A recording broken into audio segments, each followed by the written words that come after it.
La Galeria Montcada vol apropar Darwin al món de l'art i ho fa amb les obres de 10 artistes. La idea parteix de la iniciativa A Barcelona, l'art i les antiguitats s'apropen a Darwin, de l'Associació per l'Estudi del Moble. Cristina Sampere, directora artística de la Galeria, ens explica com van decidir participar en aquesta iniciativa. El públic es sorprèn, primer perquè l'aparador l'hem decorat ex profés per l'exposició, i el públic d'entrada li estranya o li sorprèn gratament que 10 artistes s'hagin dedicat a expressar sobre Darwin el que pensen. Aquesta col·lectiva formen part 10 artistes i han sigut triats per la Galeria, una mica en funció sempre del que nosaltres busquem, que és qualitat i originalitat. Ens agrada tenir artistes que no veiem en totes les galeries de Barcelona, sinó una mica que siguin exclusius d'aquí. L'exposició està formada per unes 27-25 peces. Més o menys a cada artista se li va demanar entre 2 i 3 peces.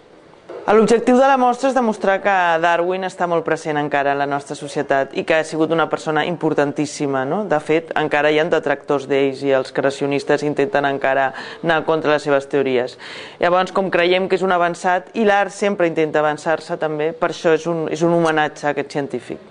L'iniciativa, l'art i les antiguitats s'apropen a Darwin, va sorgir de l'Associació per a l'Estudi del Moble, ens va convidar a participar com a galeria d'art i ens va semblar molt interessant. El que passa que en lloc de només quedar-nos a l'aparador, vam pensar que era molt més interessant muntar una exposició sobre aquest tema, sobre Darwin, i per això va sortir la idea.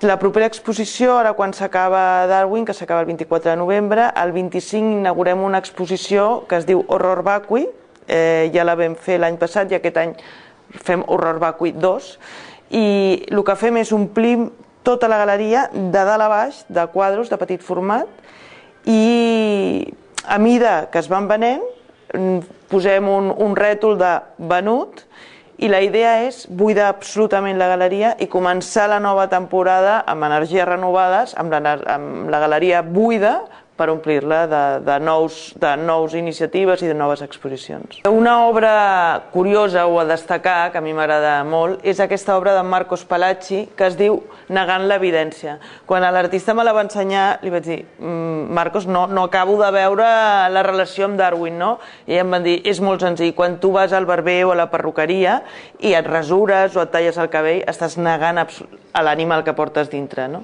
Vaig pensar que era una idea genial i em va encantar la manera